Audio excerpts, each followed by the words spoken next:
My name is Jim Wetmore. I was born and raised in Harvey, Illinois. That's in the Chicagoland area, about 25 miles south. I attended Catholic grammar schools, public high schools, and then entered the military in February of 1951. In December in 1931. So what were you doing when the Korean War broke out? I was working in a factory. Mm-hmm.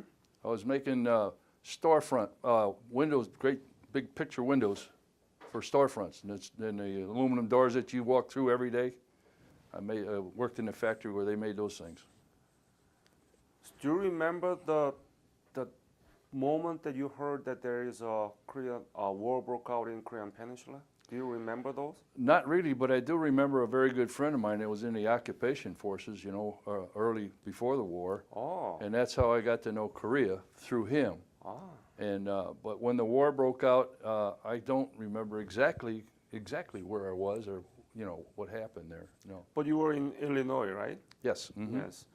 Could you talk a little bit more about your friend who was there as a soldier for the occupation? Yes, he and I played baseball together. We were in high school together. He left high school. He didn't graduate. He left and went in the military, and he ended up, and all I heard when he got back was Korea this, Korea that, and he wore all these colorful jackets and everything that he brought back from Korea. When did he come back? Probably in 1950, thereabouts, somewhere like that. Just prior to the war. Just prior to the war. Yeah. What is his name? His name is Harold Getz. He's deceased now, but What's the last name? Could you spell? Getz, G-O-E-T-Z.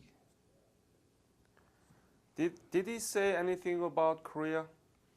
Just that he had a good time over there. There was no big war problems or anything, but what he did over there, it's all fun for him. He's one of those kind of guys. It's just a fun trip for him. What a destiny. He came back from Korea without any trouble, and you were about to go to Korea.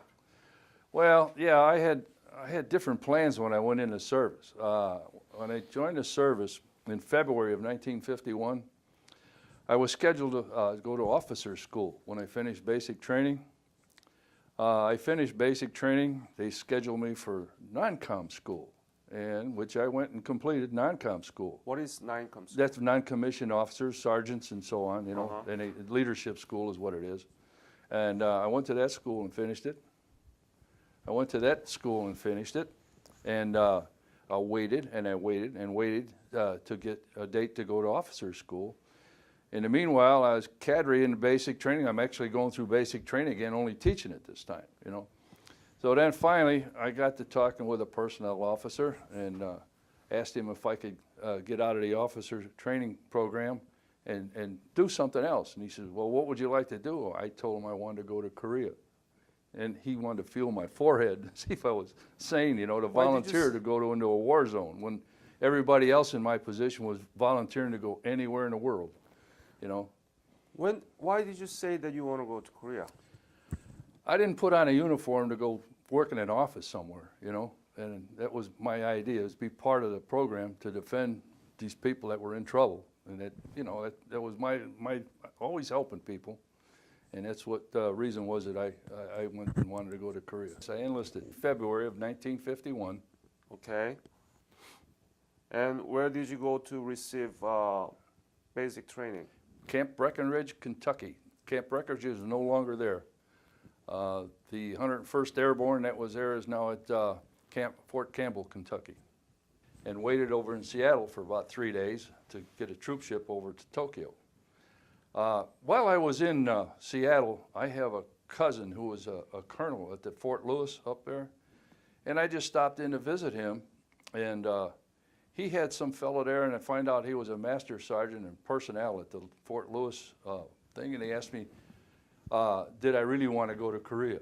They were trying to help me change my orders and stuff. I said, no, I volunteered to go to Korea. I'm going to Korea, And so that was nice of them to take that in, to try to get me off orders. But anyway,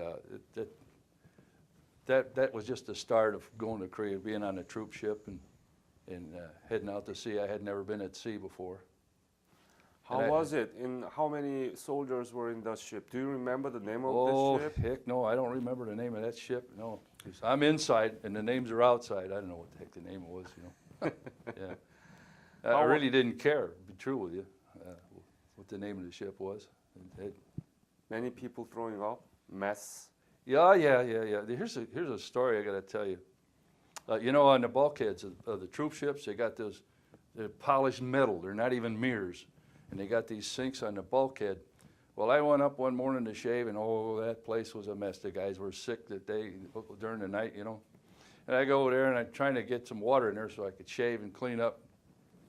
The boat went up, the boat went down. The boat went right, the boat went left. The boat went up. The guy next to me, when the boat heaved like that, he just, he went up into my shaving water, you know. Made me sick, so the next time the boat made a move, I went into his. So that's the story about the troop ship thing. So you give know? and take. Yeah. Yeah. But I was kind of an adventurous guy. I used to like to go find different places aboard ship. I went to places I shouldn't have been.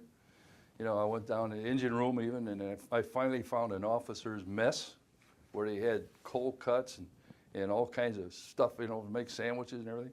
I come back to the I don't know what they call it. It wasn't barracks, but the cabin where we were at with all the guys. And there I'm eating a big old sandwich. Where'd you get that? I said, somewhere down the hall I found it.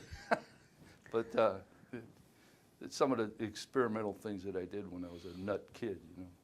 Didn't soldiers complain that why am I here? I'm sick. I'm, you know, things like that. No, I didn't No hear any of complaint? that. No, I didn't hear any That's of that. awfully nice. Yeah, they seemed like they were all just quiet, and you know, they knew where they were going, you know, and they got a job to do. We'll do it, get it over with. When did you leave from Seattle to Japan? It was early December of 1951. Tokyo, Japan. Spent a few days there being reassigned. Took a ship, probably a troop ship, I guess it was, around to Incheon. And we landed at Incheon. Remember the date? It had to be the very, very first part of January, probably the 2nd or 3rd of January of 1952.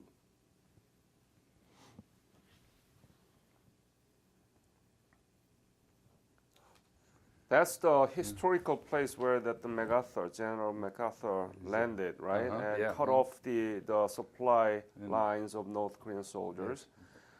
Did you know about that? No, I didn't. And I hear tell that some soldiers that had to, because of the tides and stuff, they had to take and land with landing crafts from these places. I'm going to have to tell you right now, I don't even remember how I got off that ship. I remember riding on the back of a truck to someplace once we got off the ship and passing all of these poor looking houses, you know, the shacks and stuff like that, you know, and it just a lowly type of life, you know, from what I was used to in the Chicago area. And anyway, I felt sorry for these people.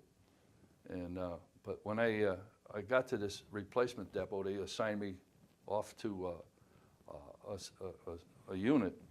My first stop was at the Wachon Reservoir. Do you know where the Wachon Reservoir is? Hwacheon? Wachon.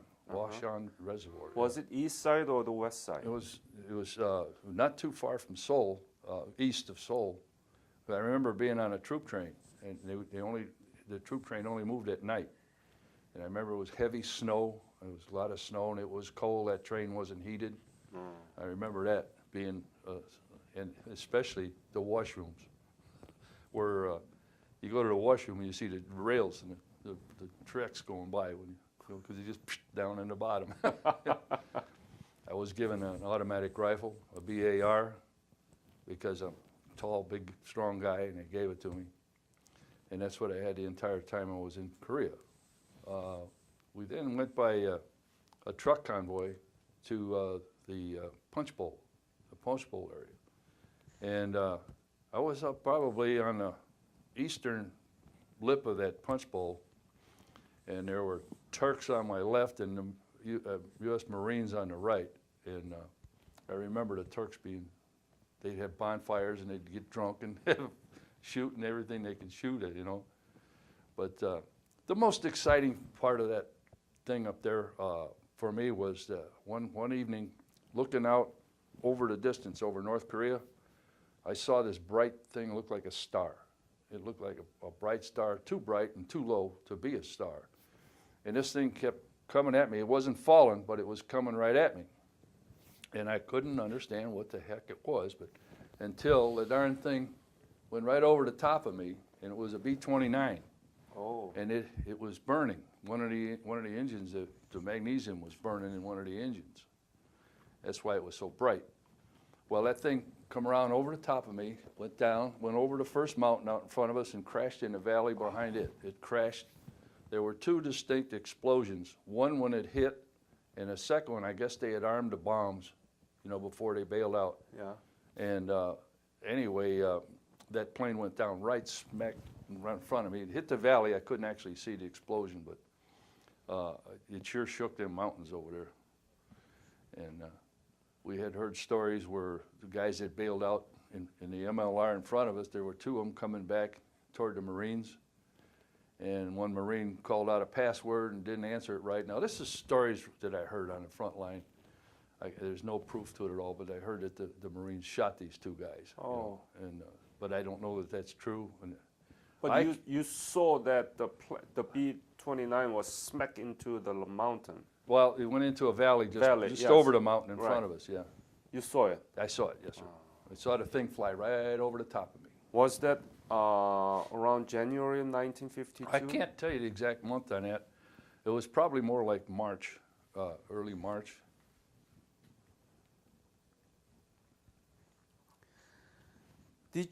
Who was the enemy? Chinese or North Koreans? All Chinese, All Chinese. yes. Uh-huh. Yeah.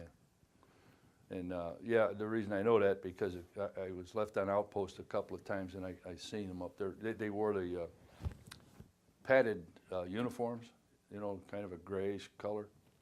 And they kept sniping at me, you know, and we had a 50 caliber machine gun in our bunker.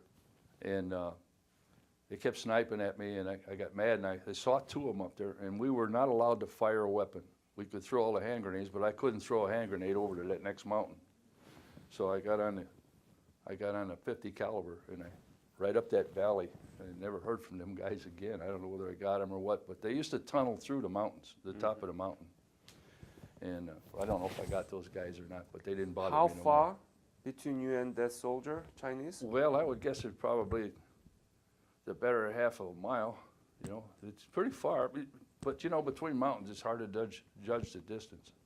And I would say it's somewhere less than a mile. I would And guess. able to see them. Yeah, I saw them. Yeah, and yeah, it was a very interesting trip there.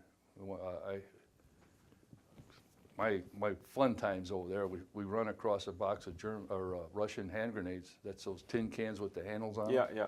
Well, we were just throwing them down there and down the hill and watching them go poof, see who could make the biggest poof, you know.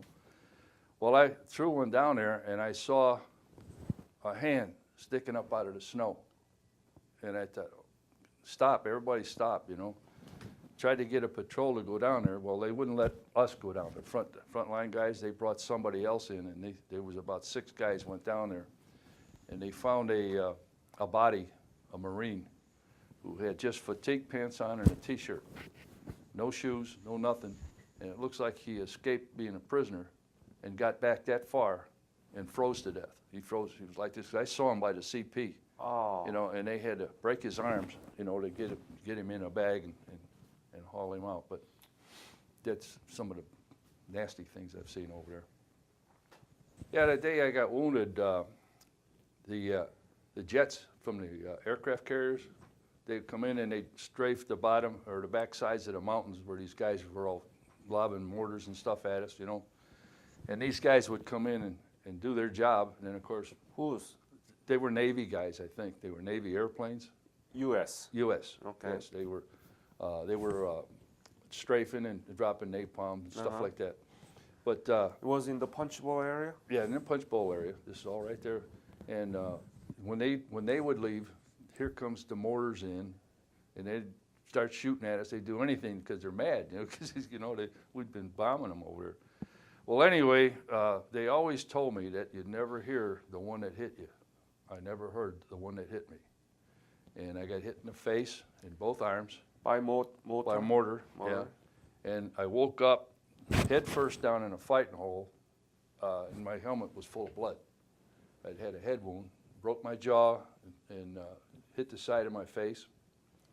Got this arm and this arm, you know, but I'm here to tell you they did a good job saving me. But it was that far from going into my brain, you know. But I put this finger up in my cheek over there, and I could, this finger just disappeared up into my head. And when I felt the wound, you know, Whoa. I had teeth in the middle of my mouth because my jaw was over so-and-so. You remember that day? I do remember that, What yes. is- When I didn't hear the bomb, I didn't feel it or nothing, but when I woke up and saw the blood in my helmet, I said, oh my, you know. And I still wasn't hurting. I was probably still in shock, you know. And I heard the guys hollering, medic, medic, medic, and they hauled me out. We had a tank right behind us, and they took me back by the tank and patched me up. Here's the thing now. They put me on a stretcher. They hauled me. I was walking. I'm looking straight up, and I can't talk, and I can't turn my head to see anything. And they put me on a cable car. Now this cable car they use for skiers to go up a mountain, Yeah. or they were hauling ammunition up and wounded and stuff back down. Well, they put me on this thing, and it was kind of funny. I had a medic sitting on my belly, and he had his knees in my armpit, and he was holding onto that cable thing, and I could see the look in his eyes. I didn't have to look down. I looked in his eyes and knew that he was scared to death, you know. And got down that bottom of the hill, and here's when I really started to hurt. They put the stretcher in a Jeep with my head out the back, you know, on the back end of the Jeep. And of course, there's no paved roads, it's off-road, bouncing around over there, and my jaw was doing one of these things, you know, just bouncing all over, and I was in agony. And I think when they got me to the MASH on the helicopter, they put me in the helicopter, and they closed the lid on the side of the helicopter, and I thought I died because I don't remember anything, you know. I think I just went to sleep because I hadn't slept in probably a week, you know. But anyway, I got on a helicopter, went to the MASH outfit, and don't remember a lot of stuff there. They probably had me sedated while they were operating and stuff like that. Cleaned me up and everything, got me ready to go to Japan. And that's when I come back from the first surgery. Put me in this room with all kinds of beds, and the beds had Purple Hearts on it, and mine had a Purple Heart with my name and everything on it. Do you remember the date of your... Yes, I got wounded on April 11th, 1952. So you were there in January, and it's been just 3 months. It was 93 days or 92 days, I think I came Right. on the front line, yes. Oh. And when I got there were 27 guys in my squad, the original squad up on that front line. Well, the day I got wounded, there were 2 of us left, 2 of us.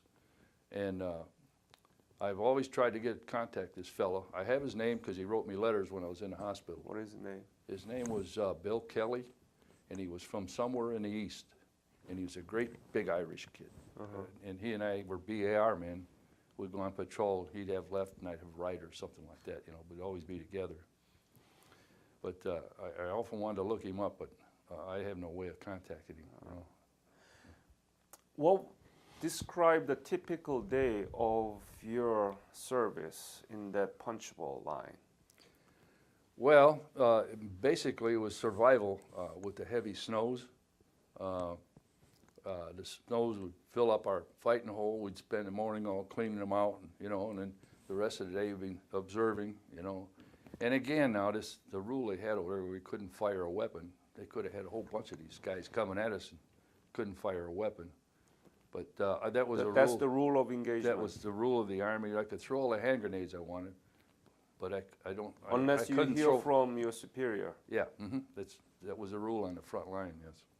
And when I fired that 50 caliber machine gun, there was sergeants, officers, everybody come over the top of that hill. You know, I thought I was starting the war all over or something. But who fired that gun? I says, I did. Why not? And that's about that time, one bullet went over the top of us. I says, that guy's been after me, you know, for a couple of days. I said, I'm going to get that sucker, you know. But that's what that was all about. Have you heard any bugle or any, you know, instrument from No, Chinese? I heard about that. No, I heard about that where they charge at you with screaming and hollering and things like that. No, we never experienced that right there in our area. The only thing they didn't bother us. I wasn't attacked at all. We'd go out on patrols and infiltrate for a while, almost always at night, and come back. But the only activity I ever heard over there was to my left. There was a ridge line that went out, and it was all Turkish fighters, the Turks. And Oh. they didn't care for nothing, those guys. You know, Right. They have fires and drink beer or drink vodka or whatever it was. But one time we were getting a lot of mortar shells in the back. Where how could they be seeing what they're shooting at or mortaring at? Find out that they had infiltrated through the Turks, a scouting troop of Chinese.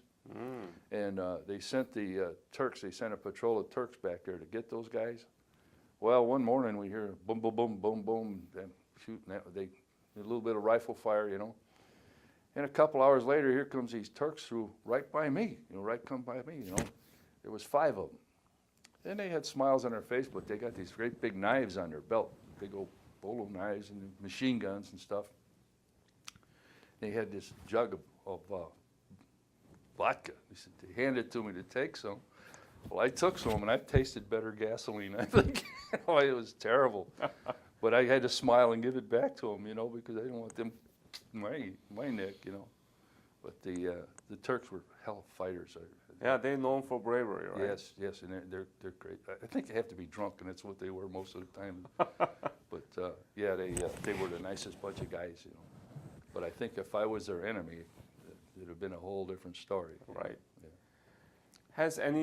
Have any Korean Katyusha or Korean civilian work with you? Yes, we had Korean scouts that went on patrols with us, and they had their own little enclaves on the back side of us, but when we went on patrol, they were always there, and I think they were more because they knew the land, and if something happened, they could interpret. That's what I thought they were along for, because they were so small, and they were carrying these heavy ammo belts for the BARs, and them son of a guns, they were half my size, I think, and they could walk on the top of the snow. That crust of the snow is 4, 5, 6 inches deep, and they'd walk kind of on the top, and I'd come along with this 90 pounds of BAR and ammunition, and I fell through. And one time I looked up, and all I saw was a hole in the sky. I fell into this snowdrift. And You're kidding me. no, I fell in that snowdrift, and it took 3 or 4 guys to get me out of there. They busted in the snow and kind of pulling on me to get out.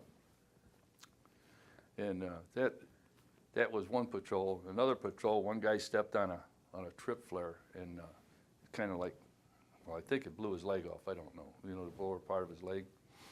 And it ended up, because I'm the big guy, I had to bring him back, Well, I had him on my back, and he was holding me around my neck like this here. And I'm dragging the BAR, all my equipment, got him on my neck, bringing him back. And we got up near our line, and he got a stranglehold on it. He was choking me. I couldn't holler. I couldn't do nothing.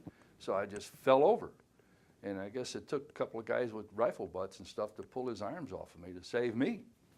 But he had, again, got into shock, And there's another thing. I don't know who this guy was. Had no idea. Never would I ever know who this guy was that I was carrying back.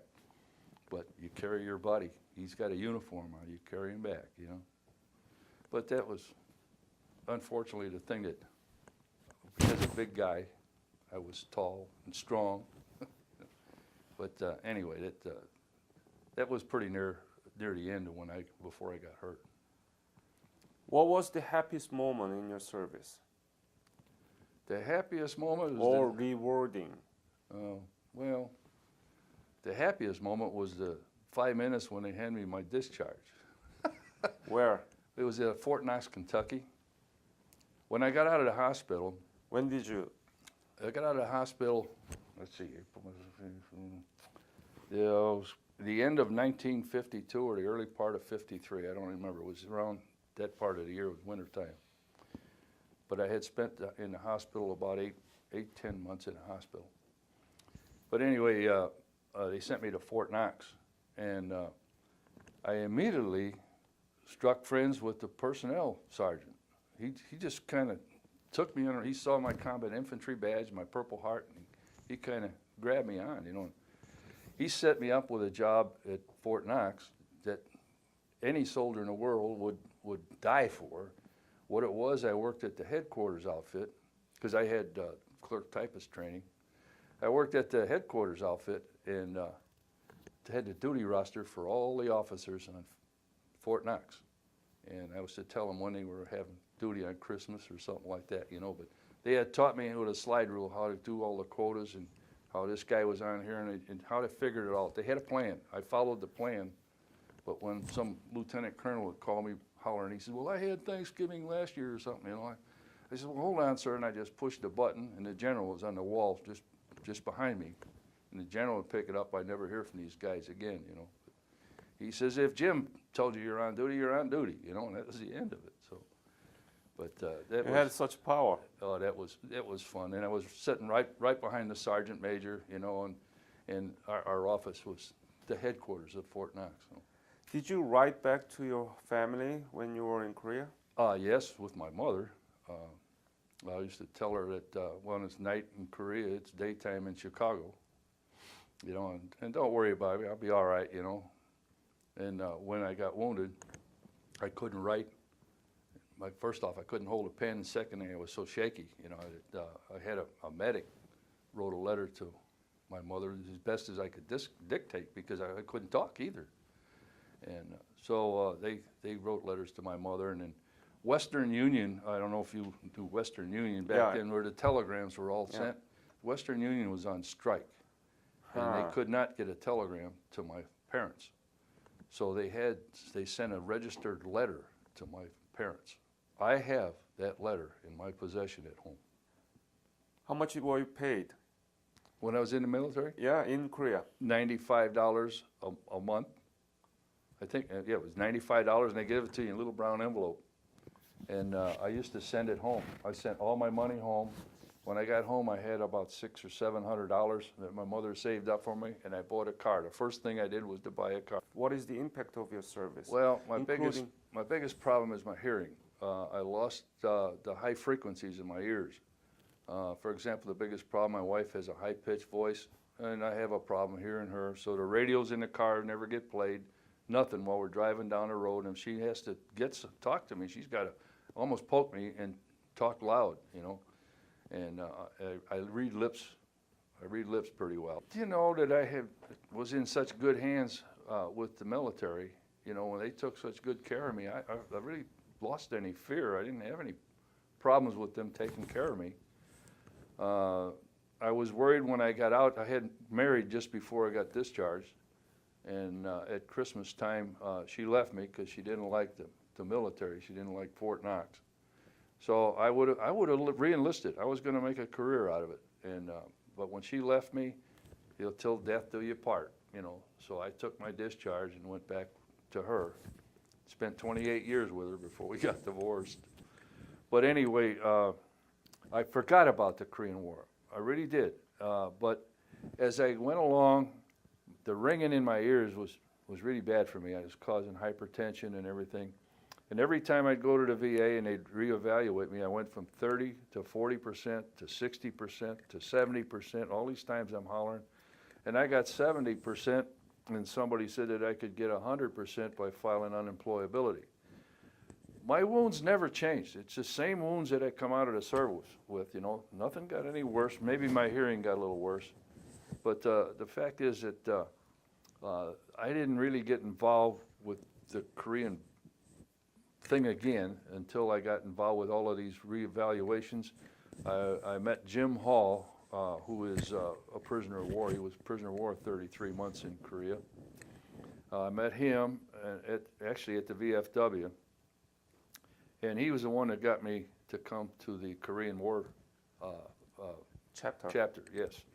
And it wasn't long that I got in the chapter that Marvin Dunn was communications. He used to call everybody to tell them we got a meeting tomorrow or whatever.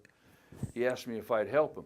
Well, the next thing you know, I've got the whole thing, and the telephone committee has been a real joy for me as part of the Korean Veterans group here in town. But yes, with this responsibility and with knowing this group of guys I got, yes, I am involved with the Korean thing again. And I'm real proud of the fact that we fought a war that did some good. You know, you can see the South Koreans over there, they're practically better off than we are today, you know. And so it was worthwhile. Some of these guys that fight these wars today, they'll never have this experience that we're having now. That it makes you feel proud you did something. No regret at all? None. Your wounds and everything? None at all. Not at None all? at all. No, I just did my job, and I was real happy to do it.